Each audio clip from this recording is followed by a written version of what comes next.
आज 22 जनवरी है और 8-9 दिन बाद मोदी सरकार का इस कार्यकाल का अंतिम बजट प्रस्तुत होने वाला है।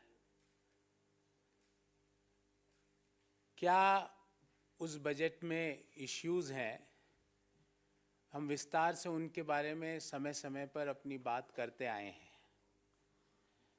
पर आज जो इश्यू हम आपके सामने लेके आए हैं वो देश पर कर्ज की स्थिति, द डेट ऑन इंडिया। और ये कर्ज की स्थिति इतनी भयानक बन चुकी है, मैं जो आंकड़े आपके सामने रख रहा हूं, कि आपको जान के ताज्जुब होगा कि हम में से बैठा हुआ प्रत्येक व्यक्ति हमारे ऊपर 1,09,000 रुपये का कर्ज है, जो हमने नहीं लिया है। आपने नहीं लिया 1,09,000 का। हमारे बिहाफ पर भारत सरकार ने हमारे ऊपर 1,09,000 रुपये का कर्ज चढ़ाया हुआ है प्रति हिंदुस्तानी पर। पहले कितना था, कितना 9 साल में बढ़ा है, सारे का आंकड़ा लेके आया हूँ।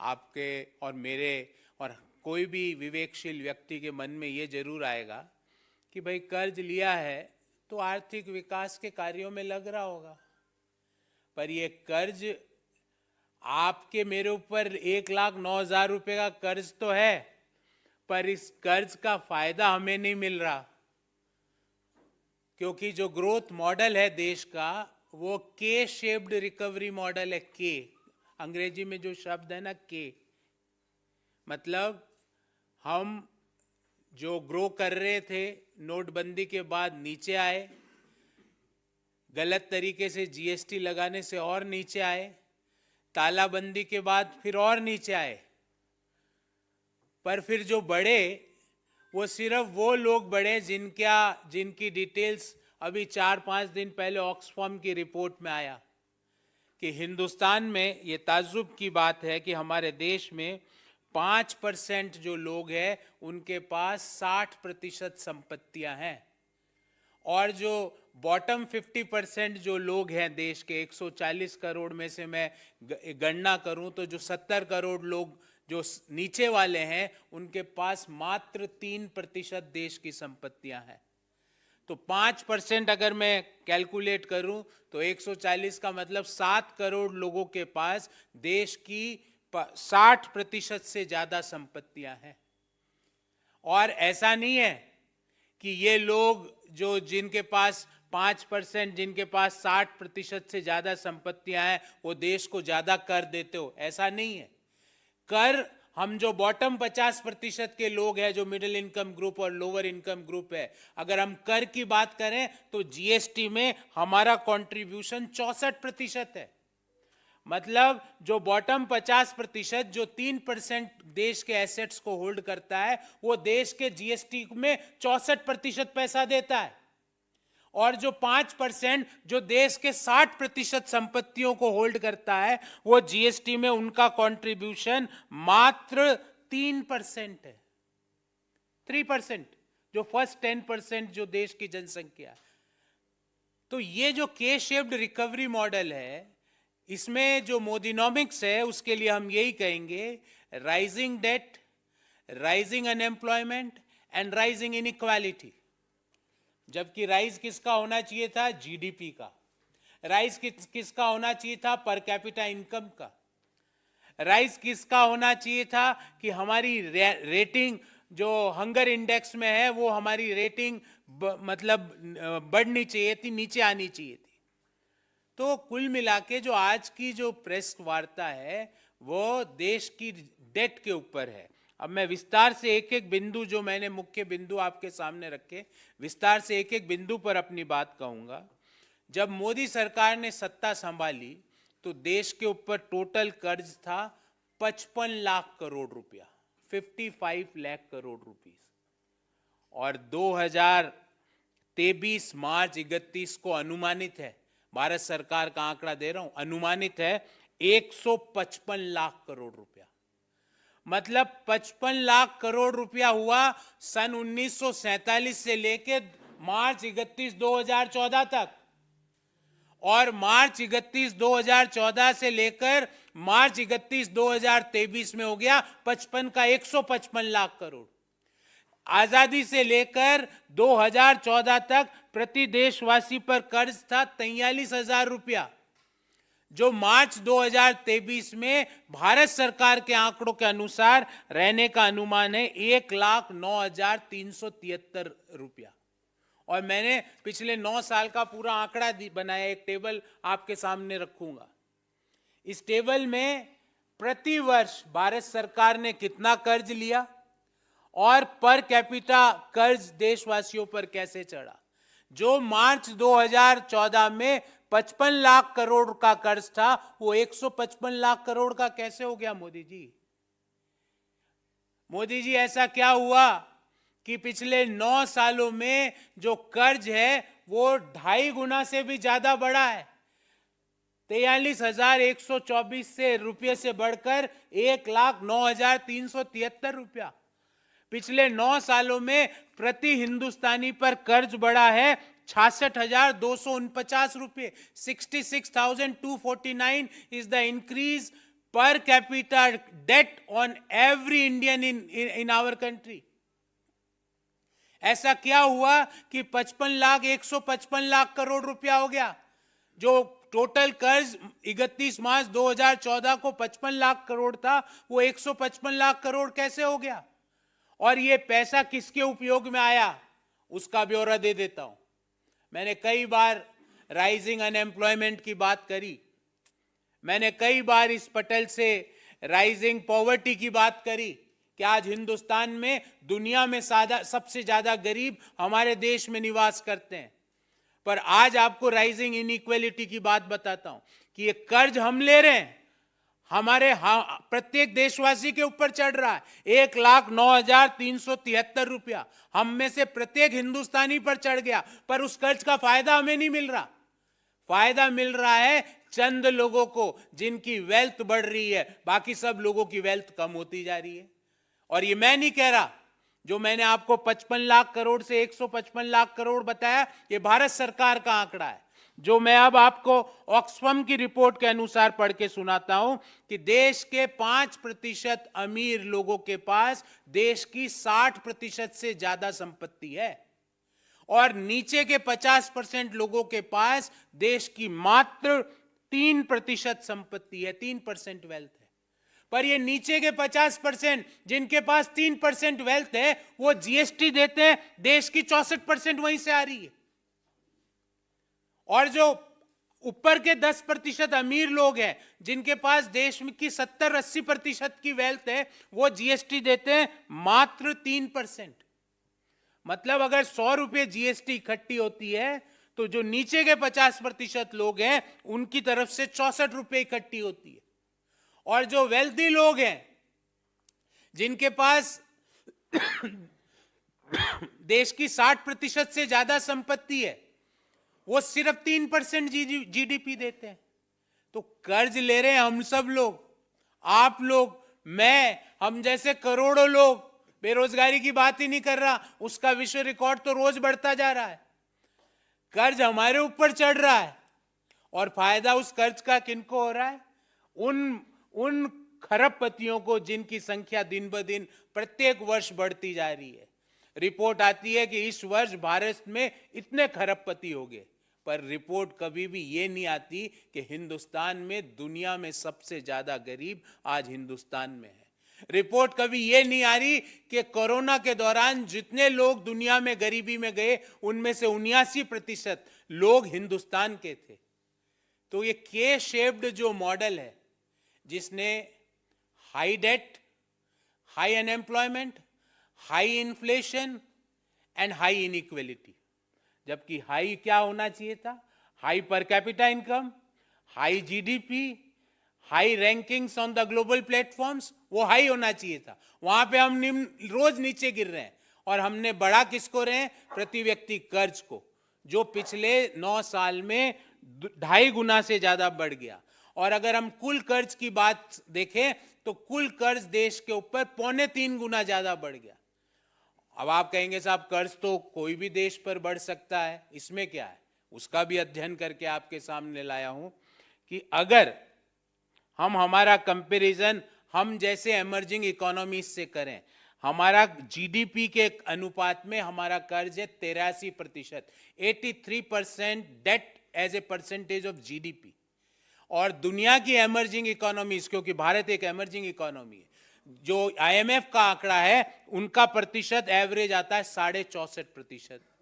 तो मोदी जी ये 20% ज्यादा कर्ज क्यों ले रहे हो आप जीडीपी के? जो दूसरे देशों को उनकी उसकी जरूरत क्यों नहीं पड़ रही जो आपको पड़ रही है? और इस कर्ज जो हर व्यक्ति के ऊपर जो आपने 1,09,373 रुपए का कर्ज चढ़ाया, उसका फायदा उन व्यक्तियों को क्यों नहीं मिल रहा है? उसका फायदा सिर्फ खरबपतियों को क्यों मिल रहा है? देश में इनइक्वलिटी को क्यों ये कर्ज बढ़ा रहा है? तो इस बाबत हमारे 3 सवाल है कि देश में जो प्रति व्यक्ति कर्ज 43,124 रुपये था 2014 में, वो 2023 में 1,09,373 रुपये, मतलब 9 साल में 2.53 टाइम्स क्यों बढ़ा? पहला सवाल।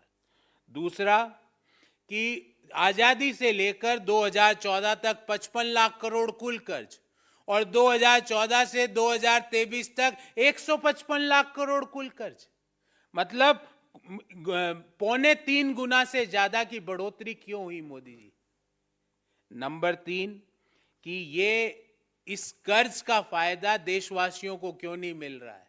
क्यों हमारी देश का जो विकास का मॉडल है वो के शेप्ड है, वो वी शेप्ड? दुनिया के सारे देश कोरोना में नीचे आए पर सभी पूरी पॉपुलेशन ऊपर उठी, पर हमारे यहां हम नीचे तो सब आ गए पर ऊपर सिर्फ खरबपति उठ रहे हैं, हम लोग नहीं उठ पा रहे हैं। तो मोदी जी ये के शेप्ड रिकवरी इकोनॉमिक मॉडल को कैसे बंद किया जाएगा? क्योंकि 50% पॉपुलेशन जो कि मात्र 3% वेल्थ को ओन करती है, पर जीएसटी देश का 64% वो देती है, ऐसा क्यों? तो यही हमारे 3 मुख्य प्रश्न थे। मैं आपके सवाल लूं उससे पहले बहुत संक्षिप्त में अंग्रेजी में अपनी बात कहूंगा। Modi government is burying our future generation in debt. Debt per capita or debt per Indian increased from rupees 43,124 as on March 31st, 2014 to rupees 1,09,373 as on March 31st, 2023. In last 9 years, we had a growth of 2.53 times on debt per capita. Modinomics means K-shaped recovery. K-shaped recovery means all of us went down, but only billionaires are going up. Why the entire country is not going up? So K-shaped recovery is the mool mantra of Modinomics, which means rising debt, rising unemployment, and rising inequality. The total outstanding debt of Government of India as on March 31st, 2014 was 55.87 lakh crore. In last 9 years, that had been increased from 55 to 155 lakh crore rupees. Means a jump of more than 2.75 times. And per capita debt jump was more than 2.53 times. So as per IMF, our debt to GDP was 83% in 2022, but emerging market and all developed economies average was 64.5%. Why, Modi ji? We have to survive only on debt. What is the reason? And why the entire population is not having the benefit of this consistent increase in the debt?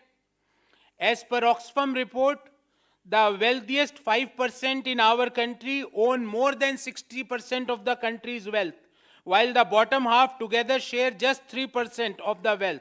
On the other side, 64% of the GST came from the bottom 50% population, and only 3% of the total GST collection comes from the top 10% of the people of our country. Why we are having such an income inequality? Why this rise in debt, which is on each one of us, but the benefit of this is taken away by only few people? In this regard, we had three specific questions. First, why was debt per Indian increased from rupees 43,124 as on 31st March 2014 to rupees 1,09,373 as on 31st March 2023 in the last 9 years, a jump of 2.53 times. What is the reason? Number two, from 1947 till March 31st, 2014, the total debt of the government of India was 55 lakh crore. But from March 2014 to March 2023, estimated debt had increased from 55 lakh crore to 155 lakh crore, a jump of 2.77 times. Why? And last but not least, why is the money borrowed is just helping in a K-shaped recovery? Means कर्ज भी ले रहे हैं और फायदा हमको नहीं है. हमारे ऊपर 1,09,000 का कर्ज भी चढ़ गया पर फायदा हमको नहीं है. जीएसटी भी हम दे रहे हैं, 64% जीएसटी भी हम ही दे रहे हैं पर फायदा हमको नहीं है. Why we are having K-shaped recovery model with 50% population owning only 3% of the country's wealth is paying 64% of the total GST collection. Why? We want answers from Modi ji on all these three questions. So before I start or open the forum for Q&A, we will entertain first of all specific questions on the subject and thereafter we can take any other matter.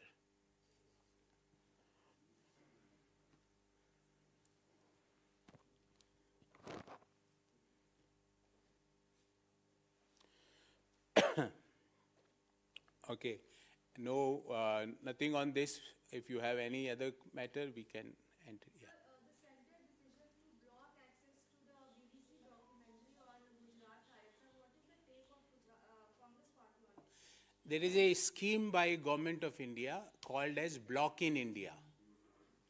Like Make in India, Startup India. So they had a scheme which calls Block in India. So government doesn't want to see a difficult questions for them. This BBC, if this BBC headquarters were in Delhi, by now the ED might be there on their doorsteps. अगर BBC का जहाँ ये documentary बनी उसका मुख्यालय हिंदुस्तान में कहीं होता तो ED, मान लो ED बिजी है तो CBI बिजी है तो इनकम टैक्स बिजी है तो SFIO बिजी है तो DRI बिजी है तो लोकल पुलिस भी मान लो बिजी है तो ट्रोल आर्मी. पर अनफॉर्चुनेटली फॉर मोदी गवर्नमेंट आंखें बंद करने से सच्चाई नहीं छुप सकती.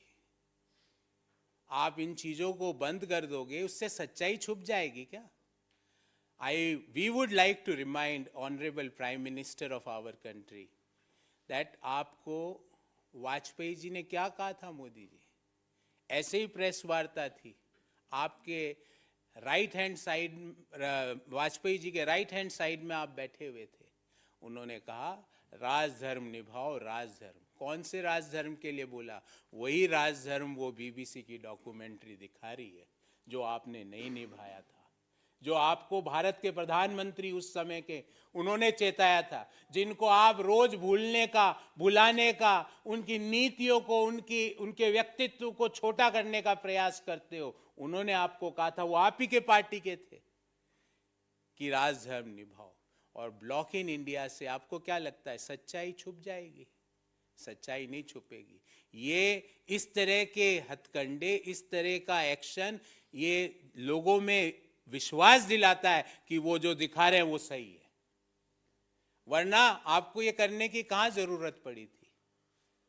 थोड़े दिन बाद हो सकता है कि और भी इस तरह का, और हमने पूर्व में भी देखा कि इस तरह के काम मोदी सरकार ने किए हैं.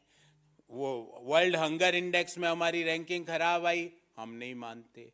प्रेस फ्रीडम इंडेक्स में हमारी रैंकिंग खराब आई, हम नहीं मानते. दुनिया में सबसे ज्यादा गरीब हमारे देश में है, यूएनडीपी और ऑक्सफोर्ड यूनिवर्सिटी की रिपोर्ट के अनुसार, हम नहीं मानते.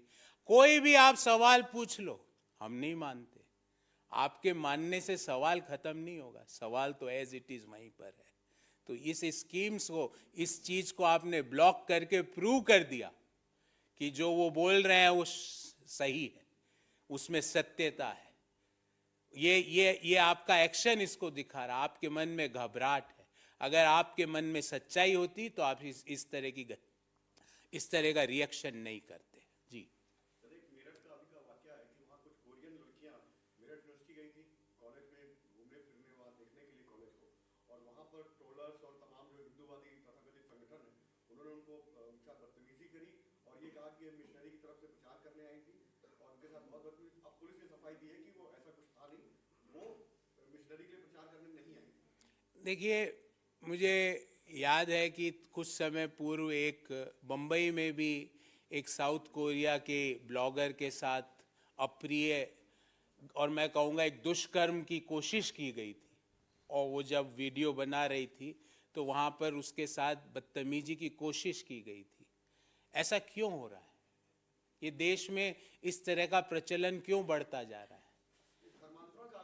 मैं इस पे आ रहा हूँ, क्योंकि ये तो आप पहले क्या होता है, ये लोग बदतमीजी करते हैं, उसके बाद जब फंस जाते हैं तो धर्म के आड़ के पीछे छुपने का प्रयास करते हैं।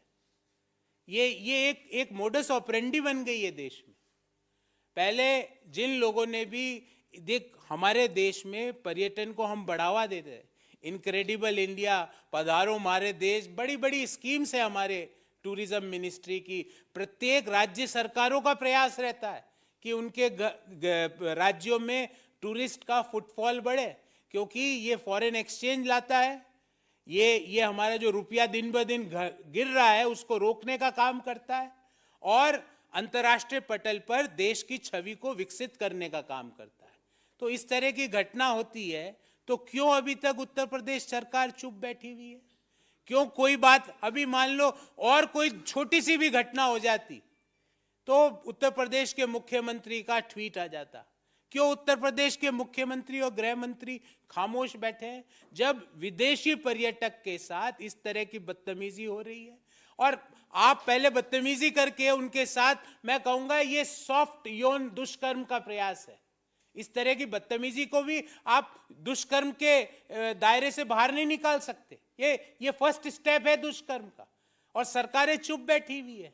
और सवाल पूछते ही उसमें धर्म का एंगल, सवाल पूछते ही इसमें कन्वर्जन का एंगल। अरे आप वहां पे बैठे हो, क्या आपके पास प्रूफ है कि भाई ये लोग इन चीजों में लिप्त हैं? उन चीजों की जानकारी दीजिए, और अगर नहीं है आपके पास इस तरह की जानकारी तो तुरंत दोषियों के खिलाफ कड़ी से कड़ी कार्रवाई कीजिए, क्योंकि इससे देश का नाम भी खराब होता है। इस तरह के वीडियोस, इस तरह के वाकये अंतर्राष्ट्रीय मीडिया में, अंतर्राष्ट्रीय जो सोशल मीडिया के प्लेटफॉर्म से वहां पर चलते हैं। विदेशी पर्यटक भारत में आने से घबराते हैं, और जो देश के लिए ना तो इकोनॉमी वाइज सही है ना देश की ख्याति के लिए अच्छी बात है। सर, मध्य प्रदेश के जो मुख्यमंत्री है शिवराज सिंह चौहान का एक बयान आया है, उन्होंने कहा है कि अंग्रेज तो चले गए मगर कांग्रेस ने अंग्रेजी हमारे सर पर डाल दी है। ये एक तरीके का षड्यंत्र था ताकि बड़े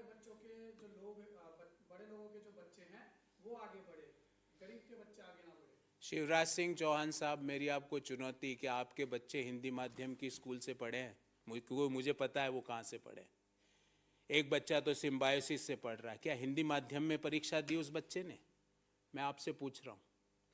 हमारे बच्चे जाए हिंदी माध्यम में, और शिवराज सिंह चौहान के बच्चे अमेरिका, लंदन की यूनिवर्सिटियों में पढ़े, बड़े बड़े विश्वविद्यालयों में पढ़े, अंग्रेजी माध्यम की स्कूलों में पढ़े। सारा ज्ञान है हम लोगों के लिए, सारा ज्ञान है मध्यम आय वर्गीय परिवारों के लिए, निम्न आय वर्गीय। और क्यों करते हैं पता आपको ये बात?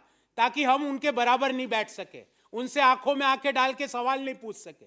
खुद के बच्चे पढ़ रहे हैं लंदन में, एक बच्चा पढ़ रहा है अमेरिका में, बड़े बड़े विश्वविद्यालयों में अंग्रेजी माध्यम से पढ़ते हैं, और यहां पे हमको अंग्रेजी का बखान कर रहे हैं। मैं उनको कहना चाहूंगा, जो भी लोग ये सवाल पूछते हैं, पहले अपनी मार्कशीट और अपने बच्चों की मार्कशीट रखें कि ये मेरी मार्कशीट हिंदी माध्यम की मैं रख सकता हूं, शिवराज जी मेरे में है वो कलेजा, और ये मेरे बच्चों की मार्कशीट है हिंदी माध्यम में सरकारी स्कूलों की, और फिर हम आपसे चर्चा करेंगे। आप खुद गुरुजी बैंगन खाए दूजन को उपदेश। तो ये इस तरह की बातें देश के बच्चों को, देश के मिडिल इनकम ग्रुप के परिवारों के बच्चों को, लोअर इनकम ग्रुप परिवारों के बच्चों को आगे बढ़ने से रोकने की प्रक्रिया है। ये उनको आगे, क्योंकि जैसे ही वो अंग्रेजी माध्यम में पढ़ेंगे उनके पास पढ़ने का लिटरेचर ज़्यादा होगा, जो ही वो पढ़ने का लिटरेचर ज़्यादा होगा उनके पास अपॉर्चुनिटीज़ खुलेगी, अपॉर्चुनिटीज़ खुलेगी तो उनको पता लगेगा कि सही मुद्दा देश में बेरोजगारी का है। सही मुद्दा ये नहीं है कि कपड़ों के कलर देख के व्यक्तित्व का मैं विश्लेषण कर लूँ। सही मुद्दा शमशान और कब्रिस्तान का कंपैरिजन नहीं है। सही मुद्दा स्कूल और कॉलेजों का कंपैरिजन का है। सही मुद्दा देश के यूनिवर्सिटी और अमेरिका की यूनिवर्सिटी के कंपैरिजन का है, शमशान और कब्रिस्तान के कंपैरिजन का नहीं है। तो पता लगेगा। तो ये इनकी एक मोडस ऑपरेंडी है। हिंदी माध्यम मैं हिंदी माध्यम से जीवन भर पढ़ा हूँ, कोई गलत नहीं है। पर क्या हिंदी माध्यम के बच्चे हम अंग्रेजी नहीं पढ़े? क्यों नहीं पढ़े भाई? क्यों नहीं पढ़े? हम क्यों नहीं पढ़े? मैं ये पूछना चाहता हूं। हमारे लिए स्कोप ऑफ फ्यूचर ग्रोथ बढ़ता है अंग्रेजी माध्यम से, अंग्रेजी की किताब पढ़ने से। तो क्यों नहीं पढ़े हम? मैंने जीवन की सारी परीक्षाएं हिंदी में लिखी, तो इसका मतलब ये थोड़ी कि मैं अंग्रेजी से नफरत करूं, जो भी अंग्रेजी बोले उसको कहूं इसको कुछ नहीं आता। क्यों नहीं है? मैं तो सीखना चाहिए मुझे। और आपको जान के ताज्जुब होगा कि जो हमारी सर्विस इंडस्ट्री बूम की, जो लिबरलाइजेशन, प्राइवेटाइजेशन, ग्लोबलाइजेशन के बाद देश की जो मिडिल क्लास बूम की, डॉक्टर मनमोहन सिंह जी की नीतियों के बाद जो देश में एक नया वर्ग बना जिसको हम मिडिल इनकम ग्रुप कहते हैं, वो क्यों बना?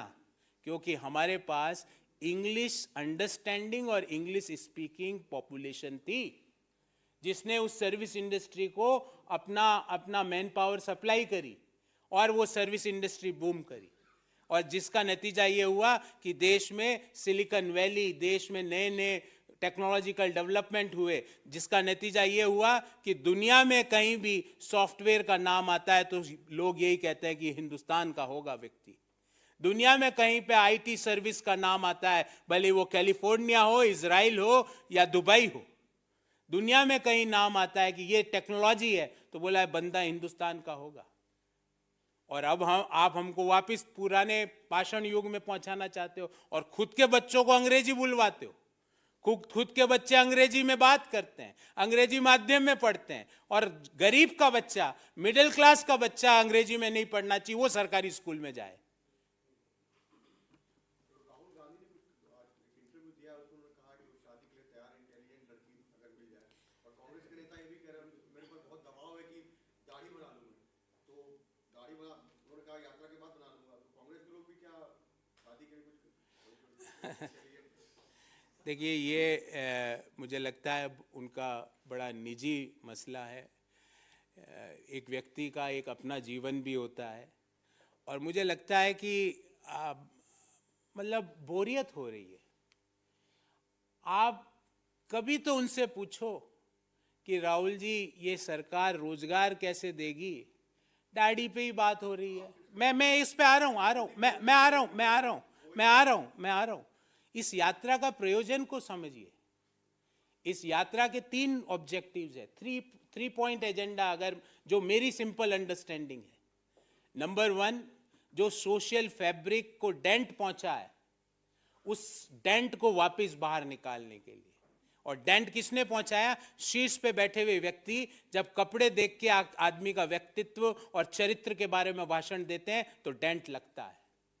जब कपड़ों का रंग देख के चरित्र का चित्रण होता है तो सामाजिक जो ताना बाना उस ढांचे पे डेंट लगता है। राहुल जी उस डेंट को रिपेयर करने के लिए आ गए। दूसरा, इस यात्रा का दूसरा प्रयोजन ये है कि हमारा जो डिस्कशन का एजेंडा है, वो डिस्कशन का एजेंडा गलत चीजें बन जाती है। रंग, खान पान, ये इस तरह का मीट खाना है कि उस तरह का मीट खाना है, ये वेजिटेरियन खाना है कि नॉन वेजिटेरियन खाना है, कपड़ों, शर्ट पीला पहन सकता हूं, व्हाइट पहन सकता हूं, ब्लू पहन सकता हूं, ब्लैक पहन सकता हूं, प्रोटोकॉल्स हैं, जबकि ये नहीं होना चाहिए। उनका दूसरा ऑब्जेक्टिव था कि डिस्कशन पॉइंट में आए कि रोजगार कि ऐसी स्थितियां क्यों बनी कि 45 साल की सबसे बुरी बेरोजगारी मोदी सरकार में आई, और आज भी वो बेरोजगारी लगातार कांस्टेंट है। इसका क्या कारण है? इसका क्या कारण है कि हमारे युवा आज रोजगार के लिए मारे मारे भटक रहे हैं। This is point number 2।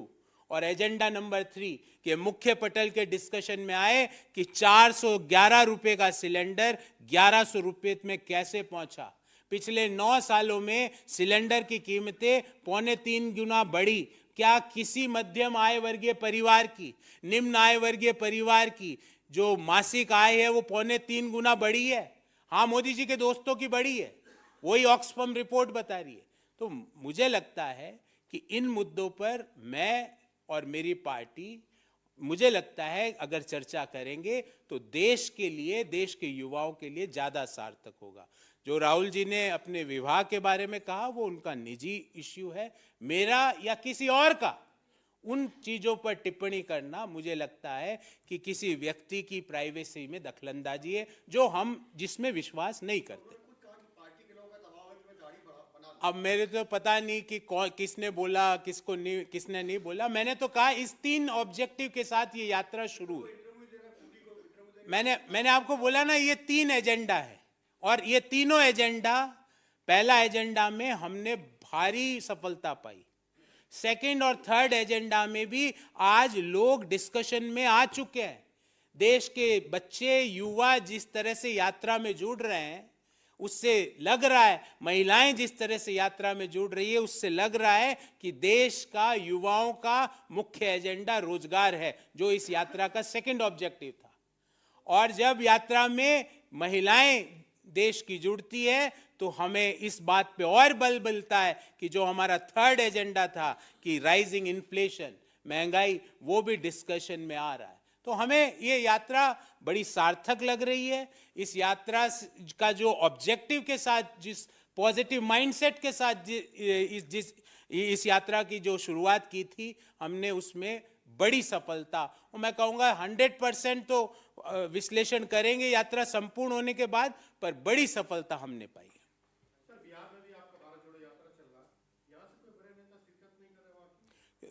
Congress party के राष्ट्रीय अध्यक्ष वहां गए थे इस यात्रा को शुरू करने, और अभी जब भारत जोड़ो यात्रा यहाँ चल रही है, देश का बजट अगले सप्ताह आने वाला है, आप देखेंगे कि आने वाले समय में इस यात्रा में कई लोग और शिरकत करेंगे। पर आपकी जानकारी के लिए बता दूं, कांग्रेस पार्टी के राष्ट्रीय अध्यक्ष श्री मल्लिकार्जुन खड़गे साहब इस यात्रा को शुरू करने के लिए बिहार गए थे। धन्यवाद।